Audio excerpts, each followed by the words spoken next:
really reduce that risk factor of living with diabetes, or just not living with it at all. And if we're going to be diagnosed with it, let's let it be when we're 99 years old, when we've lived a quality life. All right, so I'm not going to go through all of these. I don't like slides that have a ton of words because you can read this too. But there are some key points in here that I do want to point out. Of course, this one right here in the middle, obesity is also strongly correlated with diabetes at the census tract level. The higher the percentage of self-reported adult obesity in a census tract, the higher percentage of self-reported adult diabetes. As we put on the weight, our body is not able to manage. So it starts to break down. Take, for example, a car. We maintain that car. That's how we have to maintain our body. So I'll be referring a lot to a car today, just because that's something that we can relate to, and it relates to our body as well. The other one that I do want to point out here is diabetes amputation rates among males in Bexar County are consistently more than double the rate among females. Hispanic Latinos carry the highest burden of diabetic amputations.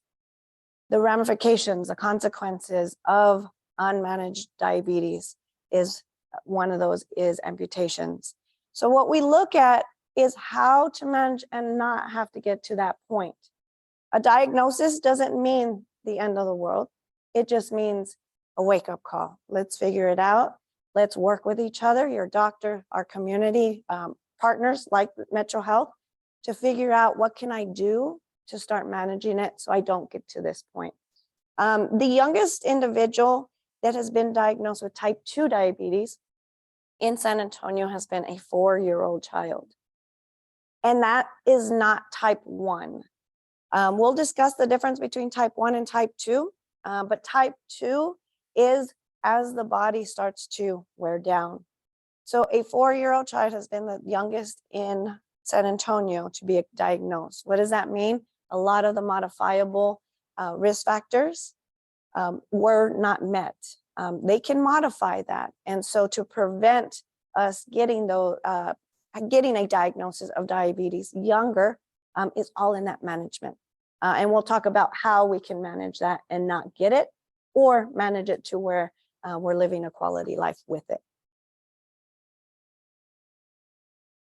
All right, so I'm going to have you use our hands. We're going to do math on our hands today. This is just a risk test. And for the first question, if you are a man, you're going to give your, put up, do it on your own. You don't have to tell everybody. If you are a man, you get 1 point. If you have a family history, so mom, dad, grandma, grandpa that has diabetes, here's another point. If you have been diagnosed with high blood pressure, that's another point. If you are inactive, that means you do not get at least 3 days of physical activity per week. You have another point. Depending on your age, so 60 gets 3 points, 50 gets 2 points, 40 gets 1 point.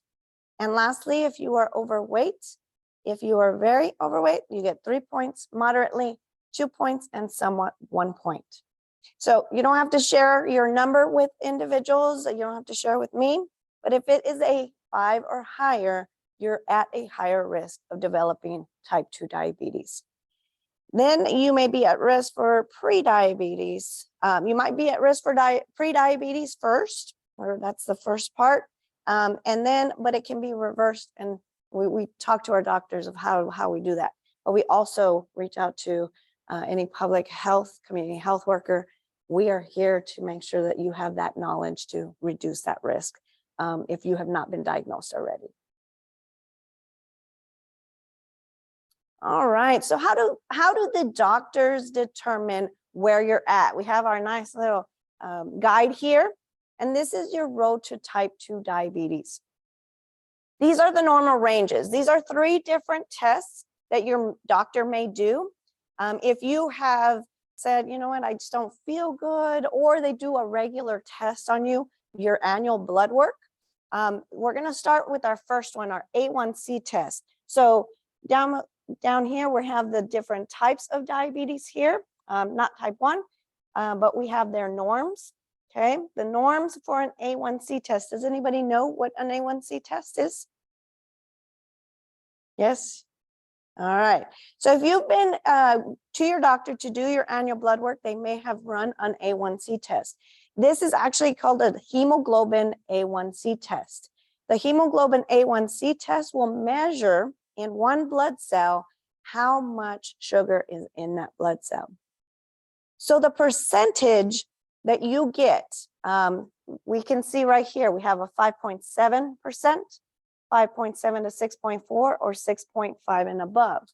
Now we're going to go based on simpler math here.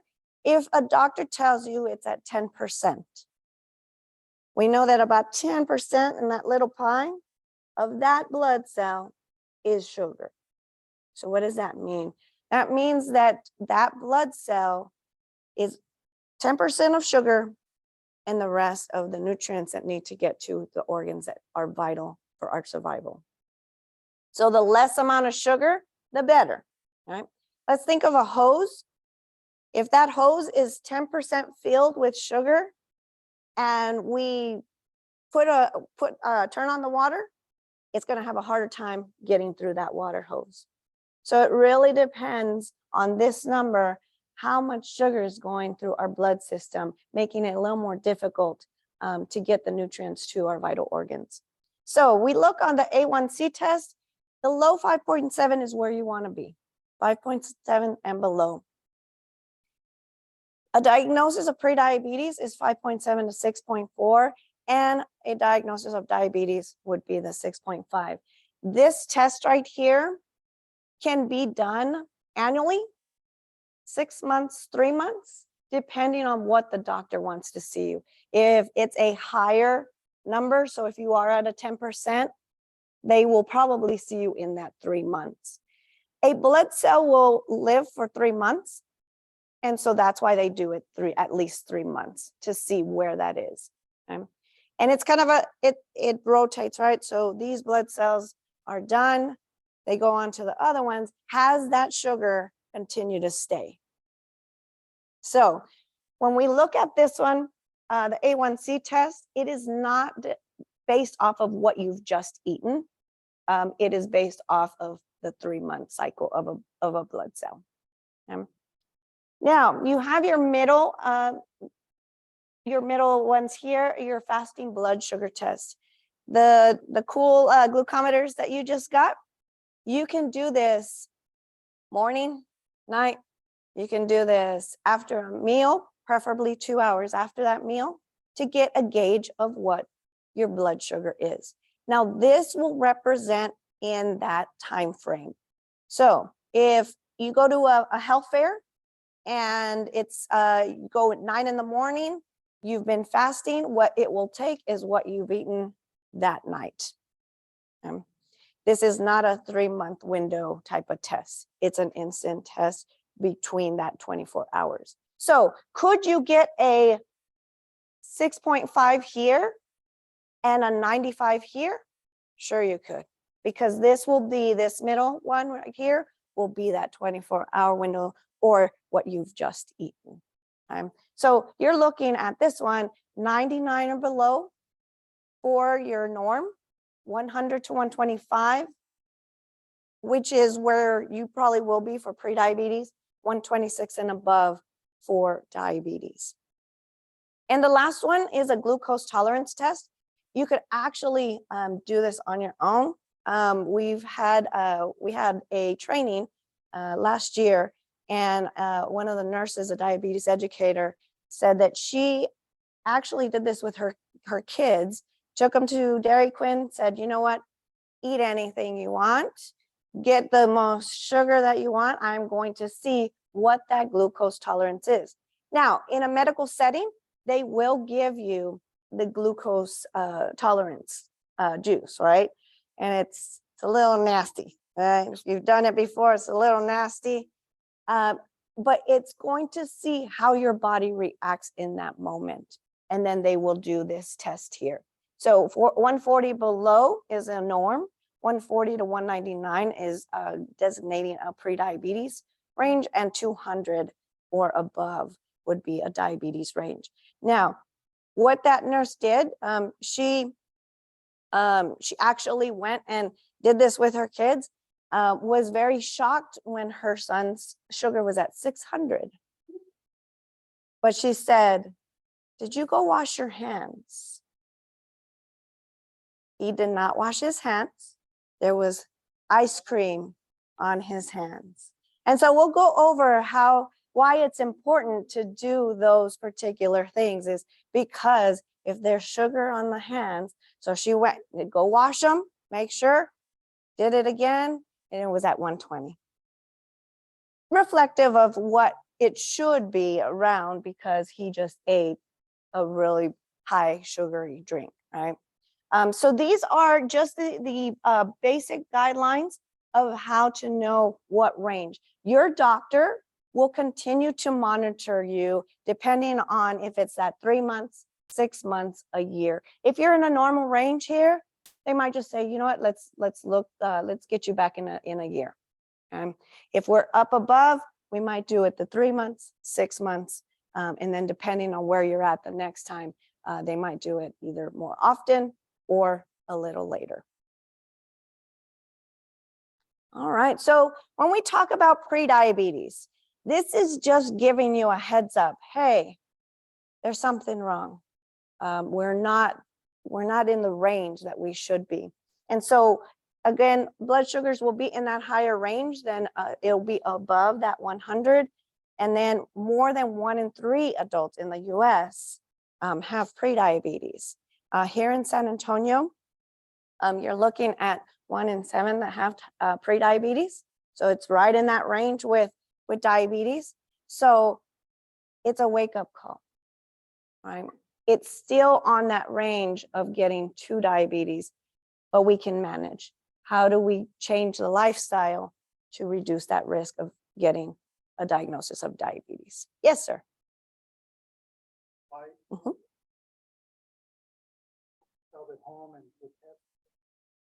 Yeah, so the question is, which test is the one that you do with the glucometer at home? It would be this middle one right here. Yes. So you're looking at a norm under 100, 100 to 125, or 126 and above for diabetes. Now we'll get into how that is affected by what you eat. And then that's why we check again to make sure, okay, is my sugar coming down, and the time frame you should be checking. The sensors as well. So a continuous glucose monitor, you've seen some of the ones that you attach to your shoulder, your leg, that they do check it with the phone, and it'll give you a reading. Now with those, you can check however many times you want, right? It might be a little off at first because it's getting used to it. But again, it'll give you a reading so you know. Now, when you are eating, you have your meal. So I have my meal right now, it's 12:22. I check about an hour and a half to 2 hours. See how the body has really digested the food and is using the nutrients that we have. With these tests, again, you can get one level depending on what you ate, and then a little while later, you get a lower level. That means the efficiency of your body is using the nutrients a lot more efficient.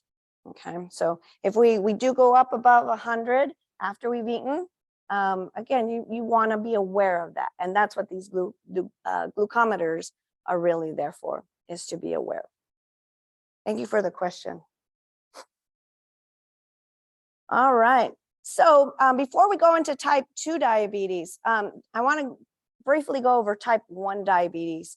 I know that many of us have the focus on type 2 diabetes, but type 1 diabetes, it's a diagnosis at a younger age most of the time.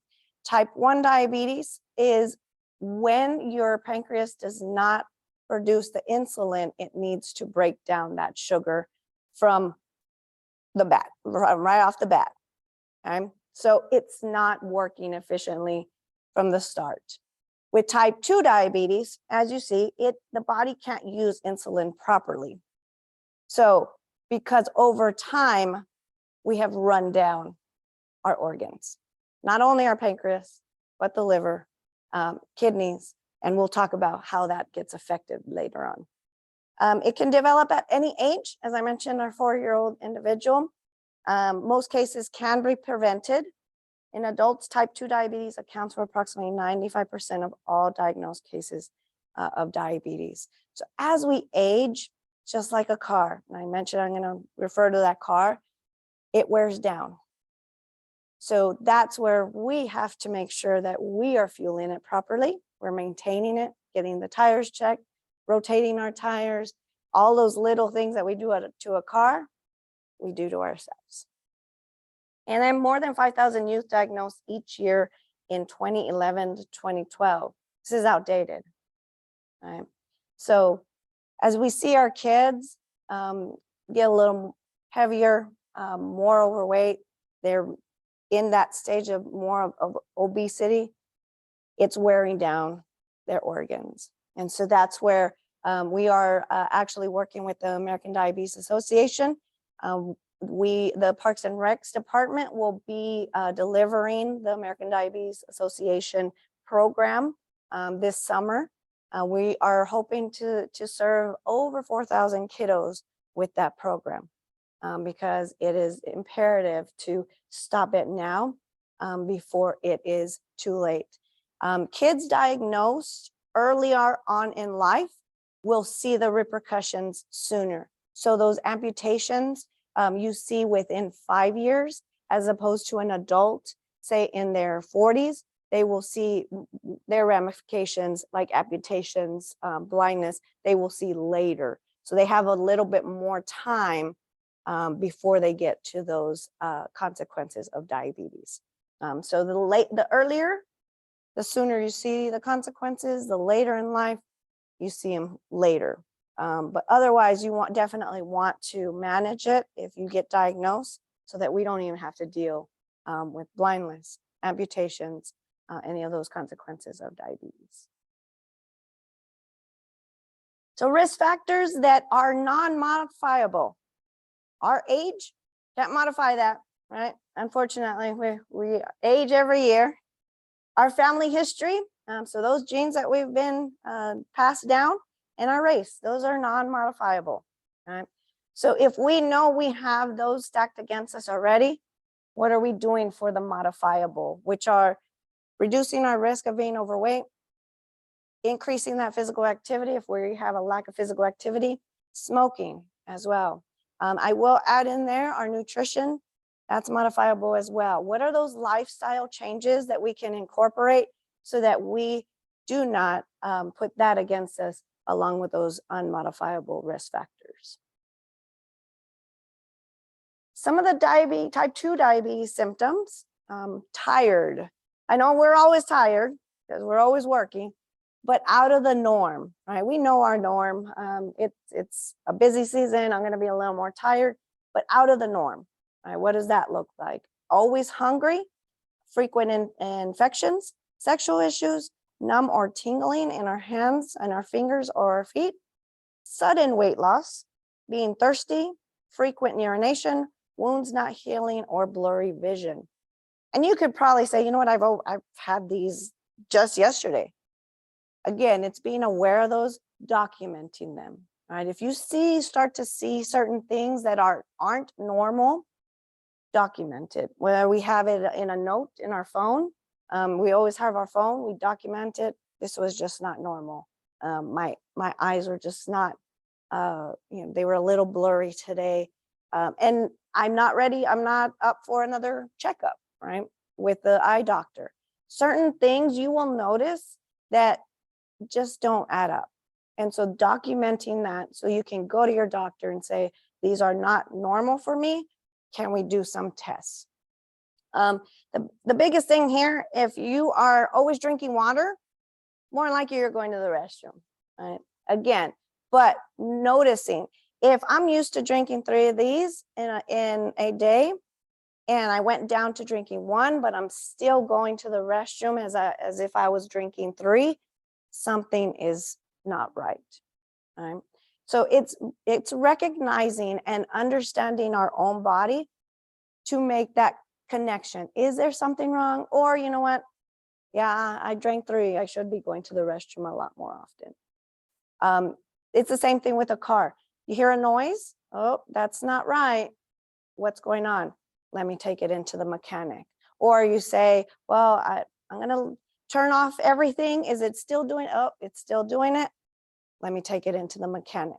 How many of us have heard something in our car? We get scared and we call the mechanic real quick. Something's not right. Do we do that with our bodies? Do we call the doctor and actually set up the appointment? That's where we need to get to understanding what's going on in our bodies and make that correlation. Something's just not adding up. Now, this is the breakdown of organs that we are looking at in type 2 diabetes. We look at the stomach. Now, what I'm going to do is I'm going to go over this quickly, and then we're going to go back to a diagram of the body. Our stomach, it starts with our ingestion of the food, right? Our stomach, once we chew that food, it goes down. Our esophagus goes down to the stomach. The stomach starts that digestion process where it's going to start to turn that food into glucose. Now, depending on how much glucose will depend on how much is going and getting taken into the cells. The cells take that nutrients and that sugar into the bloodstream, and it starts to go to where it needs to go. What our pancreas does, the pancreas uses the digestive juices to break down food into glucose and the body cells to use it. The insulin now, everybody has heard the word insulin. That's where the pancreas's job is to produce that insulin to make sure that we can use that energy. So it's breaking down what it needs to break down, okay? So that hormone creates an opening in the body cell so that the glucose can enter for energy. Now, how many of you have heard of a no-carb diet, low-carb diet? Okay, we still need carbohydrates. Carbohydrates are energy, and we still need that energy. But how much of that energy does the body need? You will still need it. It's just how much, and are we eating in excess that our body cannot produce enough insulin to break down that sugar? Blood, the blood will, it's the fluid that takes the oxygen, nutrients, and glucose to the body cell. It takes the waste away from the cells. It regulates the body temperature, and blood clots if we have a cut, if we are starting to bleed. That's the production of those clotting mechanisms, right? Now, the liver. Who knew that the liver plays an important role in diabetes? Very important. So the liver releases a fluid that digests food. The blood is filtered to remove toxins and waste through here. It stores nutrients and stores and secretes glucose when the body needs it as a backup fuel system. Now I'm going to go through the liver part. We've gone through this top part right here, but this is what a lot of people do not understand. This is a vital piece of why we need to have a constant eating cycle. How many of us eat breakfast? Okay. Very important part of the day. Take, for example, taking a trip. I'm originally from El Paso, Texas, and taking a trip from here to El Paso is about 8 hours. So if I fuel up here, I will not make it on an 8-hour trip without any fuel. And that's our fuel, right? Our fuel is our food. Same thing. If we eat at 6 o'clock in the evening and we don't eat again until 6 o'clock in the morning, 7 o'clock, depending on when we eat that breakfast, we won't make that trip. So the body will start to make up for that. This is where the liver comes in. Okay? This is called liver dumping, or it becomes a leaky liver. So it has a sugar reserve. So if I do not eat, say, you know what, I got busy, I woke up late. The last time I ate was 6 o'clock at night. I had a rough morning, didn't get my food. Now it's lunchtime. Now I have gone from 6 p.m. all the way to 12 p.m. The next afternoon. Now the liver will say, hey, you need energy. Hello, wake up. The energy will then give the body that reserve to actually continue functioning. How many of us have felt when you're just, I'm hungry, I can't go on, I start yawning?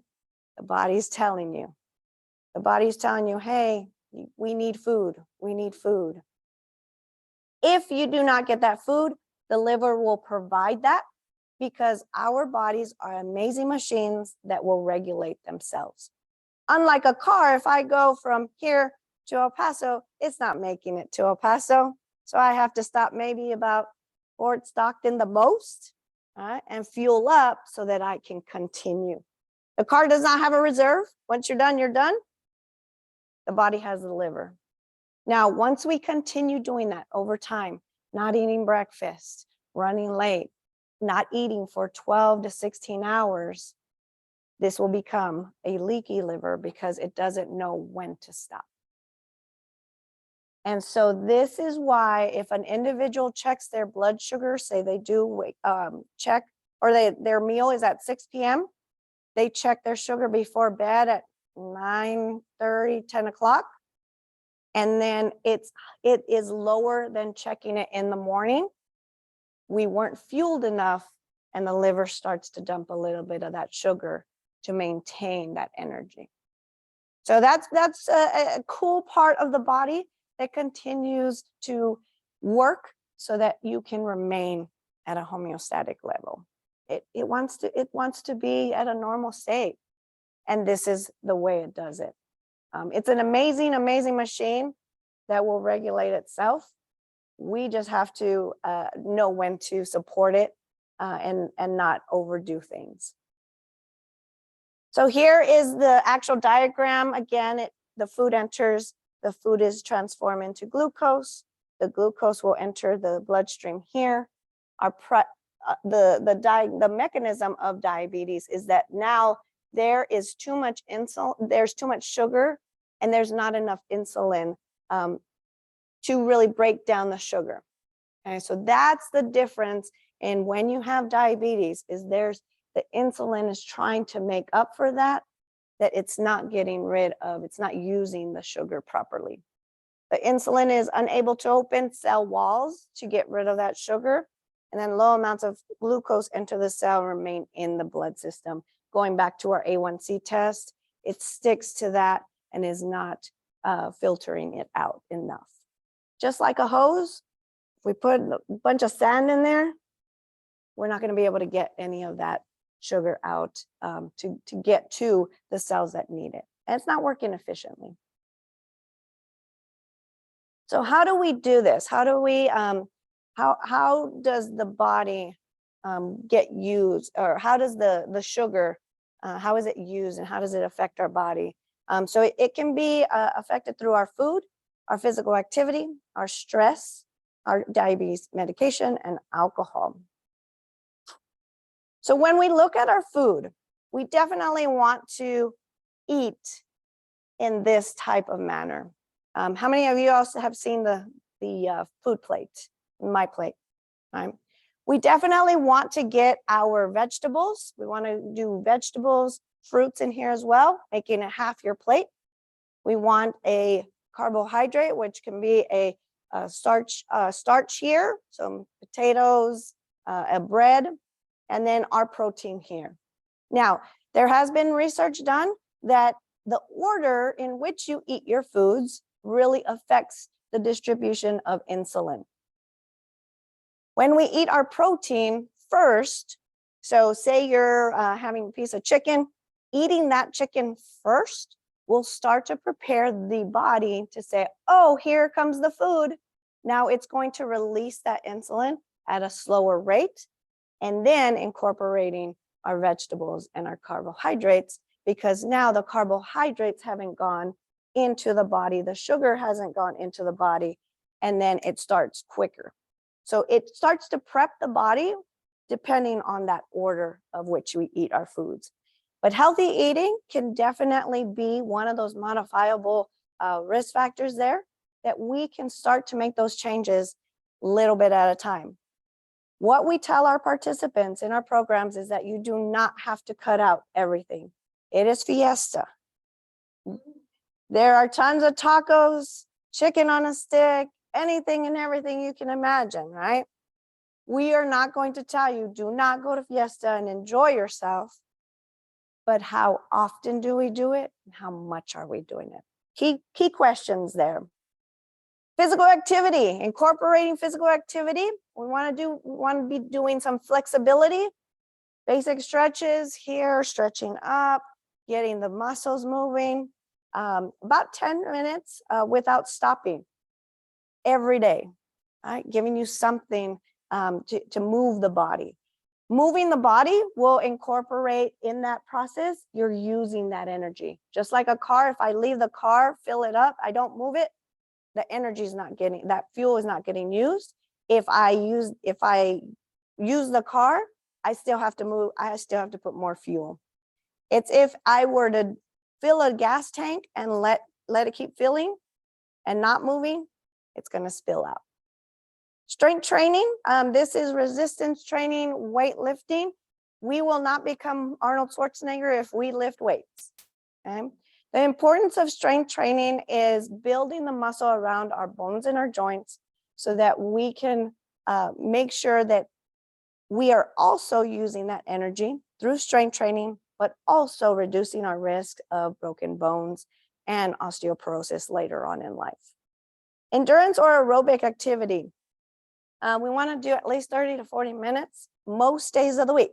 So if we are at no days right now and we incorporate a day, that's a plus. We go to 2 days, great.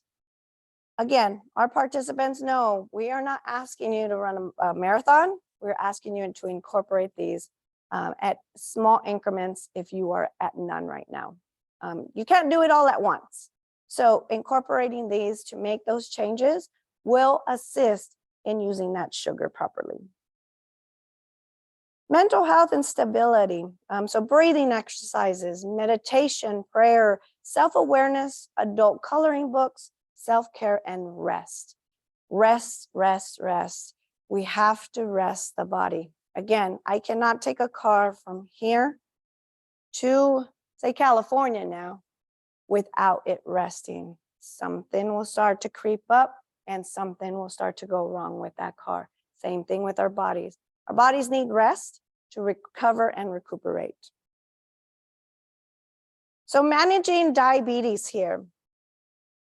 We are going to check your human mobile. I talked about that car. This is our human mobile. We want to check it first thing in the morning. So if you have been diagnosed with type 2 diabetes, you are going to check your sugar as soon as you wake up. So rule of thumb, you get up, you go to the sink, you have your glucometer at the sink, you wash your hands, clean them properly, and you get your alcohol swab and check the sugar, get everything ready before you insert the strip so that it's ready. You poke the finger, you apply the blood, and then check the sugar. Why would we not wait until after we've showered and after we've gotten our things ready and after we're ready to leave? Why would we not check it then? Anybody know? The reserve can start coming in, right? Because now what has happened, I have started moving.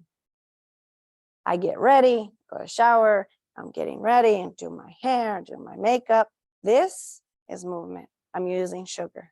So just showering, I'm making my breakfast, I'm moving.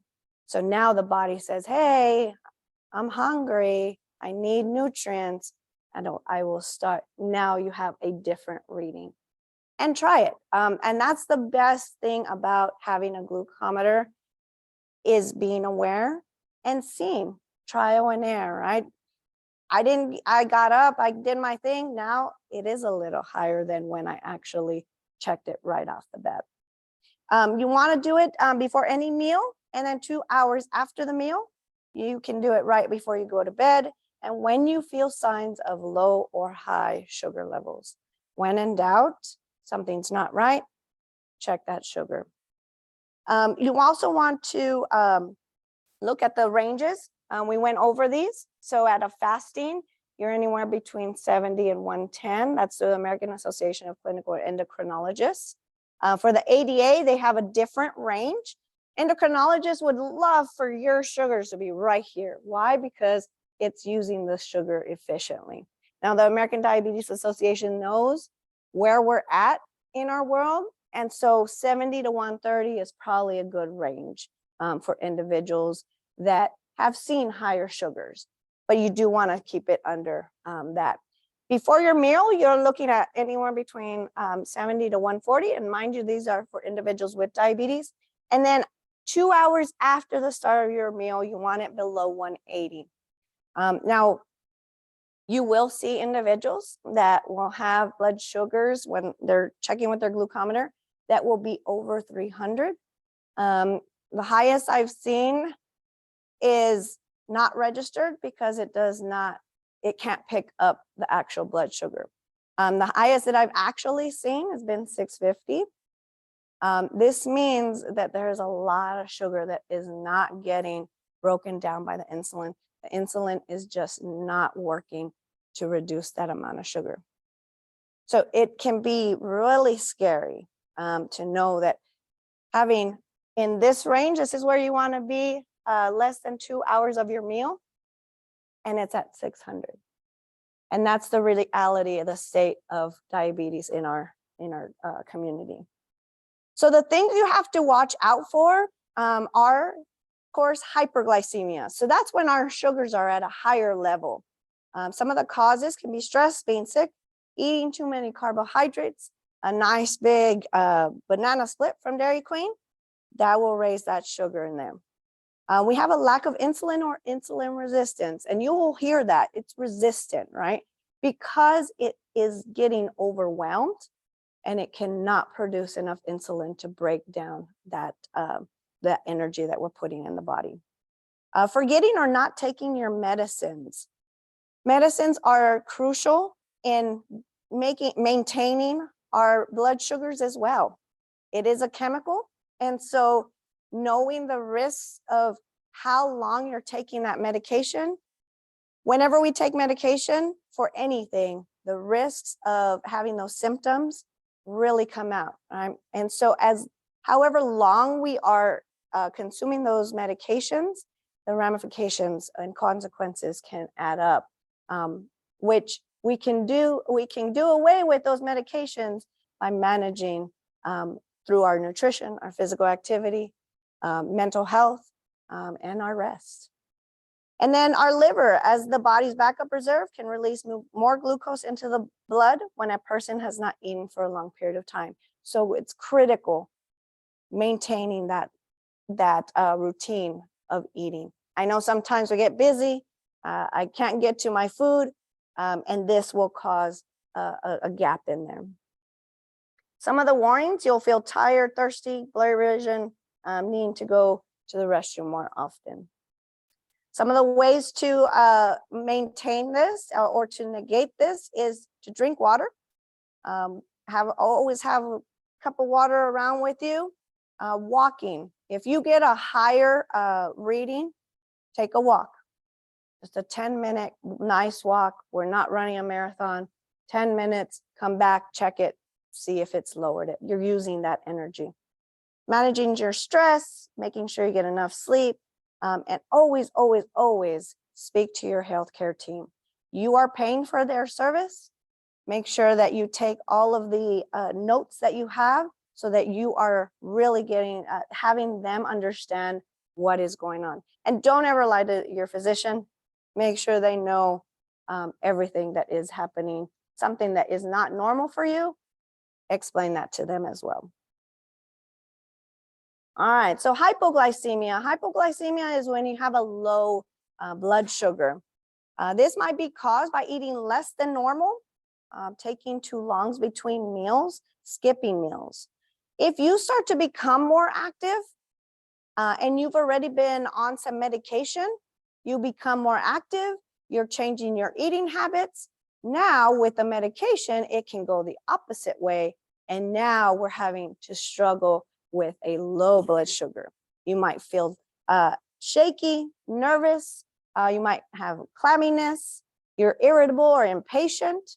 You might feel dizzy, hungry, blurred vision, weakness, or fatigue.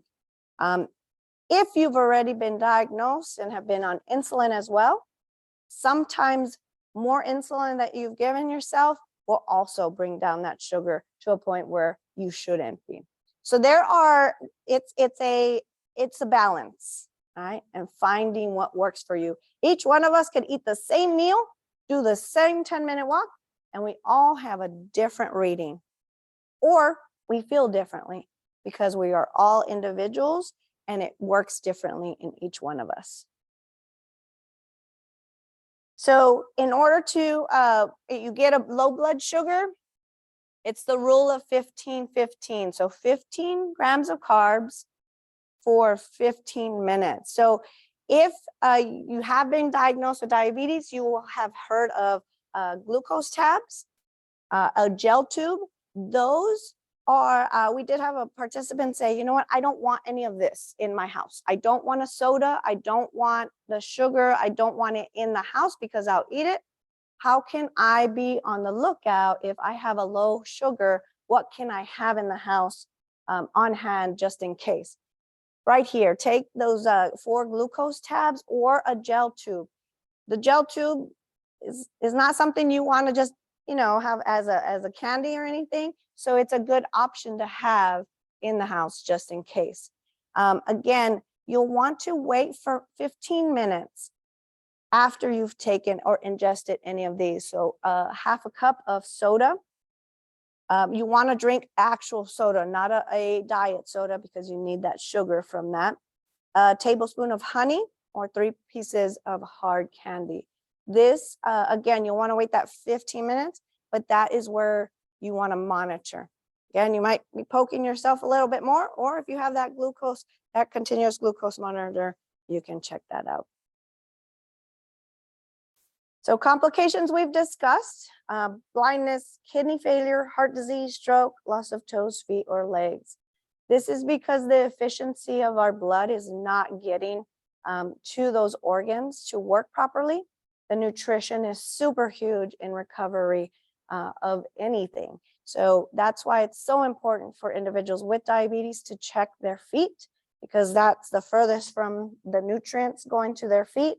That's why the toes and legs are very important to check every now and then. If you get a cut, super important to be aware and checking that on a regular basis so that it does not become, it doesn't have gangrene and then eventually need to be amputated. Very strong complications there that can make us understand that, yeah, we don't want this. And if we have it, we want to maintain it. So how do we help as Metro Health? Metro Health is here for you all through these programs here. And I passed out some of the flyers and our brochure. We'll get you some back in the back. But these are the three programs that we have at this moment. Our diabetes prevention program is for individuals that have not been diagnosed with type 2 diabetes and want to prevent it at all costs. This program is a year long. We meet once a week for an hour. We go, that is for 16 weeks. And then we go into 3 biweekly and 6 monthly classes. This class is for anyone 18 and over. Again, this is for individuals that have not been diagnosed with type 2 diabetes, but are at higher risk. So if you got a 5 or higher, this would be a program if you have not been diagnosed with type 2 diabetes. We meet in a group setting like this. We talk, we have conversation, and then we let you go out and figure things out on your own. We want you to track your food intake, your physical activity,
their process of diabetes to really manage the type 2 diabetes.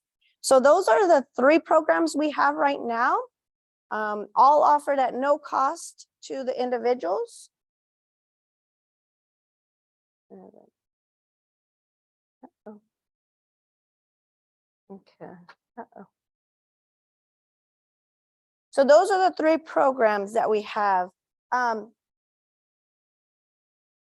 okay. Sorry about that. Give me 1 second. Technology is great when it works. Let me go back to the link. As I do this, any questions on that?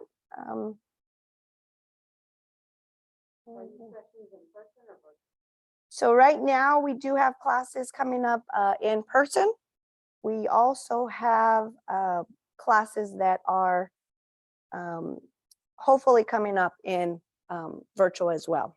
But we do have options there. So those are the 3. Again, the Diabetes Garage would be 4 weeks. So as you know, man, they want to give it to me. Let's get it done. It's 4 weeks, 2 hours each session. And all of these programs are at no cost. Cool thing is after you meet the required classes that you need to do for our incentives, you would get a $20 gift card after you complete the requirements for each of those programs. The Diabetes Garage is actually, they get a cool toolbox with a glucometer. They get a mirror, an extendable mirror. That's for checking under their car and also under their feet, just in case they need to check for sores.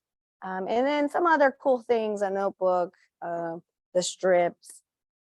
Yeah, just little cool things so that they feel like, hey, I got my toolbox, but it's a multi toolbox of diabetes and also of they can put their tools in. Well, any questions? Any questions? I know we